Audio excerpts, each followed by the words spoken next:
welcoming to Garden 101 here in Algin Gardens. Right now you're in my grow area in the dining room. So I have a place where I have my grow lights. So as I'm planting my seeds, they go over here. My niece affectionately calls this the boot camp. So we are in boot camp mode right now. So I just want to tell you what I use to do indoor seed starting. This is not the be all end all, but hopefully this will help you out. So as we're going through everything, I just want to show you what I got going on. So these are shop lights that I use. There are 2 on each row. And as the seeds are growing, you can adjust these to the heights of your seeds. You want to start your seeds where they are close to the light so that they don't have to stretch for light. Biggest thing is you want to always use seed starting mix. I don't care how you're using, what container you're using, as long as it has drainage holes in the bottom. You always want to make sure that you are using seed starting mix, 1 to 2 seeds per cup or whatever you're using. But there are some exceptions to that rule, so I'll show you. For instance, I planted chamomile. Now chamomile, they're really tiny seeds, so I just do a bunch of them, and then when I put them outside, I'll break them up a little bit so that I have a good growing area. So for my herbs, onions, I usually do a bunch all in one section or one cell. There's the word I'm looking for, one cell. So just keep that in mind. But for anything else, like my larger vegetables, tomatoes, eggplants, peppers, cucumbers, squash, all of those get 1 seed per cell if I'm using the smaller cells or even if I'm using the larger ones. And you'll see as I start planting some things. I'll show you. I also did, I make my own mix, which is in this tub over here, which I'll show you how I do. Primarily, it is just a base of coco coir or peat moss, and I mix it with vermiculite to make sure it retains moisture. A little bit of perlite, not a lot, just so that there's good drainage in it. And that's primarily what I do. There are times that I have, and I still do or will, that I use regular potting mix. But what I do is I always sift that potting mix to make sure that I have the larger pieces of bark that come into it. I'll show you what I mean. Hold tight. As an example, so don't, whatever brand, I'm just saying this was a cheap bag of potting mix. So you may find this cheaper than getting your bricks of coco coir or peat moss. This is a cheaper option than also buying a bag of seed starting mix, unless you're getting it from the Dollar Tree or dollar store. I tried those. I didn't particularly care for what was in it, but use what you can. Do what you got to do to start. So if you have potting mix from the dollar store that comes like $1.25 or whatever, just do me a favor. You want to sift it. I have a sifter, but you can use a Dollar Tree strainer, whatever. And that's to get these larger chunks out of the potting mix, right? You don't want your seedlings trying to grow in and around that. And you may find that you don't get your good seed starts because it's got to compete with all of this bark and stuff in it. You don't need that in your seeds. You want a more consistent mix. And I'll show you what that looks like as I'm preparing some older mix that I had left outside. See you in a little bit. All right, so here I just want to give you perspective. This is some old mix that I used last year. And it's not chunky, but it's dry. And because it was outside, and these are like when some plants that never made it, they dried out in the greenhouse. So I'm going to repurpose that. I'm not going to throw that away. I'm just mixing it up in here. But what I'm going to do is, because I'm bringing it from outside, I am going to rehydrate it, but I'm going to use boiling water to make sure I kill any fungus gnats or anything, like any actual bugs or anything that could have gotten into it from being outside pretty much most of the summer, winter, fall, And before I use this, and because I'm using it in the house, I'm going to use boiling water. If I were using it outside, I would not care about killing anything in here. I would just let it rock. But that's just me. So again, this is you. And you do what's best for you. It's just my suggestion is if you're using soil, actual potting soil to do it, I would be using boiling water because there could be fungus gnats and everything else in there. And if you're going to use soil, potting soil, rather than starting mix, which is mostly peat moss or cocoa coir with some vermiculite, then boil it just so you can minimize the fungus gnats that are in your house. You don't want them to kill your seedlings, eating on those. And honestly, they're a pain in the neck to get out. I learned that the hard way the first year I was gardening, so I figured I'd pass that off.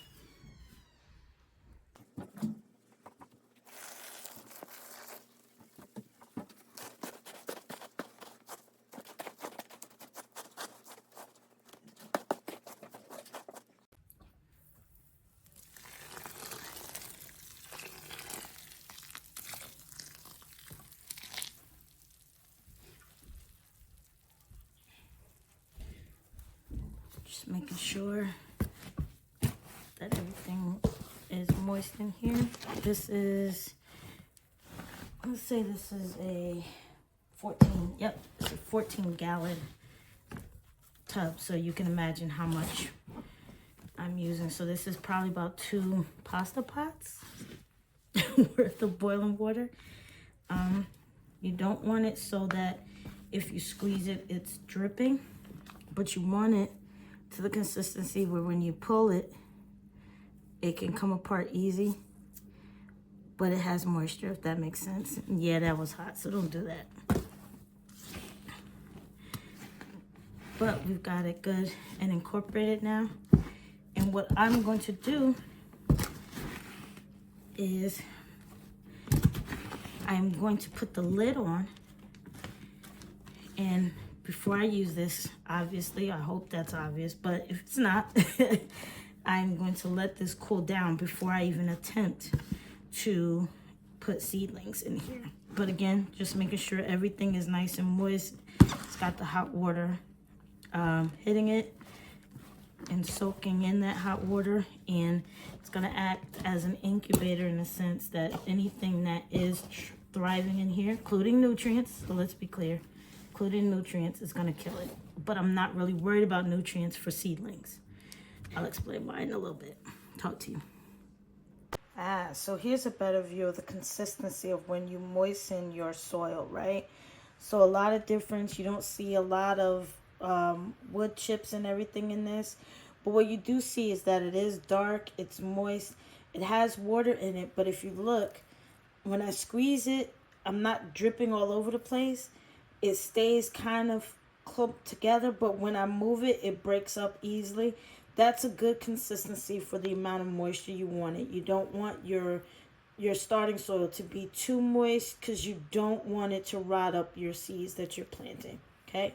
So this has cooled off quite a bit from when we sterilized it with the boiling water. So now I'm going to pot up some seeds. I'm probably going to do I think I'll do some broccoli, cauliflower, and maybe my peppers and stuff. Get those started. All right, cool. So, showed you the mix, showed you my lighting, showed you the moisture level you need in your mix so that you can start your seeds properly. Now I kind of just want to talk to you about actually setting your seeds in and getting them started. So what I do, and what you should become familiar with, is your seed packets themselves. So I'm going to use this one in particular. This is like one you get from Walmart, Dollar Tree, whatever. And then also this one, let me bring it down a little bit, stevia, from Baker's Creek. And I just want to show you, labeling is going to be a little bit different based on which package you're using, but the principle is still the same. Most packets, unless you're buying from an individual seller, maybe on Etsy or what have you, and they're not using these kind of labels, but are sending you, but most still will send you instructions. your package will tell you exactly what you need to know in order to sow a seed. So this one is going to be 53 days to harvest. So from the time it germinates until the time that I can pick it is about 53 days. So I'm definitely going to be sowing these soon, but not yet because I'm still too far out from my last frost date. And that's, you can find on the website. Google it. Your last frost date should bring you to the almanac or your local extension. For me, it's North Carolina extension, and you can Google and it'll tell you exactly what your frost date is. Typically for me, it's around Mother's Day, about the week of Mother's Day, that weekend. But the weather is the weather. But on here you will find instructions based on where you are, and it kind of gives you what your range of when you should plant. So I am in the yellow area, so I should be planting this in April. That's when it's going to go out. So I'm going to sow them a couple weeks before that. And by the time they're ready to go outside, because I won't have a risk of any more frost, they would be a little bit more mature with true leaves. So they should take and be okay outside. But if you can look here, it'll tell you how long it takes you to germinate. So these are going to take about 8 to 10 days to germinate, unless you're using a heating mat, which will probably cut that in half. How deep you should plant it, which is about a half an inch, and that's based on the size of the seed rather. Then your spacing, when you're actually planting it outside, how far apart it should be from one plant to another. So it's about 4 feet. And let me say what that means. That means 2 feet on each side. It needs a full 4 feet to cover. So that's, you can kind of space them kind of close. And then it's going to be about 53 to 58 days till harvest. That's when I can start picking ripe cucumbers. It also, and I just wanted to show you this stevia because if you don't Google it, which I suggest you do, but if you have a question about how to plant, Baker's Creek in particular, theirs is a little bit different. That's why I wanted to show you. If you look at how they give you planting instructions, and it's sideways, so it'll tell you you sow indoors 6 weeks before your last spring frost, right? And then press seeds firmly into medium. Do not cover. So when I planted the stevia, I surface sowed it. I didn't bury it. I didn't put anything on top of it. All I did was lay the small seeds on top of the dirt, and then I just pressed them in to make sure that a part of the seed had contact, but it wasn't buried. And here you can see it tells you that it's going to sprout in about 7 to 21 days. It needs the ideal temperature of about 68 to 70 degrees, which is what it is inside the house. Surface sow, so it tells you how deep to sow it, how close apart to plant it. So that's about 12 inches apart, which means these can be planted close together. That's 6 inches on either side is when I can plant the next one. These are not frost hardy, so they don't like being cold, and they need a minimum of sun, about 6 to 12 hours of full sun per day. So I have to be mindful of where I'm going to plant it outside. So I hope that's one thing that helps you, is learning how to read the seed packets. So what I'm going to do is I am actually going to plant some seeds. And I'm going to start my peppers, and I'm actually in general going to I'm actually going to do all of my peppers, but I'm going to start with my sweet peppers. And what I've got here is some, let's see, what do I got? I got some, we're going to do some bell peppers, okay? I want to show you what the seeds look like. All seeds are different. So here you go. Look like little clefts. So all I do is I just take and make a little indentation. I'm going to do this whole tray. It's going to be bell peppers. I do a lot of cooking, and I make hot sauce. So each one of these is going to get one seed. The rule of thumb, is do 1 to 2 seeds per cell, and that way it's not wasted time or space. You may see both of them germinate and then you can thin them out, or what I found with pepper seeds in particular, not all plants, but pepper seeds, you can leave about 2 in each, and they will grow just fine and not disturb each other. So if I get 6 pepper plants, that's fine with me. I will give them away if I need to. I got some family that's also growing, so they can have one of these if they all germinate. So if you notice, I'm doing only about 1/2 inch based on this. I'm doing about 1/4 of an inch rather, so not too deep. So all I'm really going to do is just brush some of the dirt on top just to make sure that it's covered. And then once I have those in and covered, I'm going to lightly press with my thumb, just making sure and ensuring that the seed has connection to the soil at all. Don't get me wrong, I'm not pressing hard, so I'm not squeezing or pushing it tight. I'm just giving it a light press just to make sure that it's getting contact on all sides. Then what I'm going to do is I'm going to take my water bottle. I got this from the dollar store. And then I'm just gonna, this is just water. And I just make sure that it gets some extra moisture on the top layer.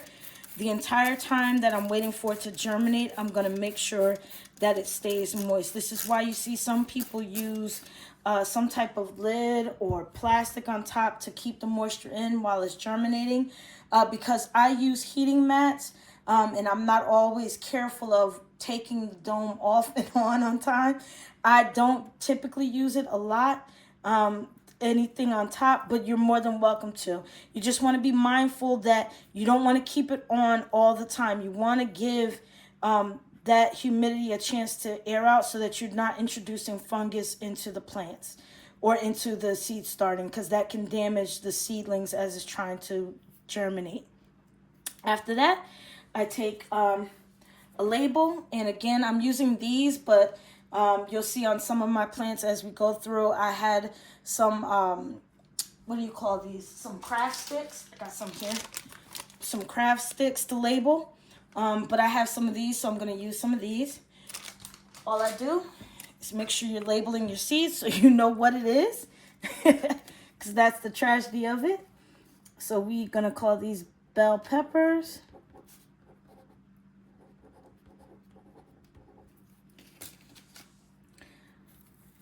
Label it like so.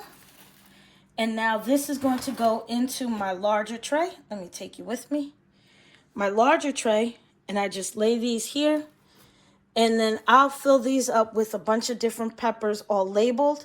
Now that I have them in, the way I water is I water from here. Every couple days, I'll make sure if I see that it's gotten dry on top, I'll add water till about here. Let it soak up from the bottom. I'm no longer going to be watering from the top like this with any type of can. Water is going to go in the bottom, and that's how I'm going to water my plants from here on out. So here is how we start our seeds. That's one. I'm going to keep going, so I hope this encourages you to keep going. If you got any questions on what you've seen, anything that I may have missed, which is quite possible, I will try to answer you.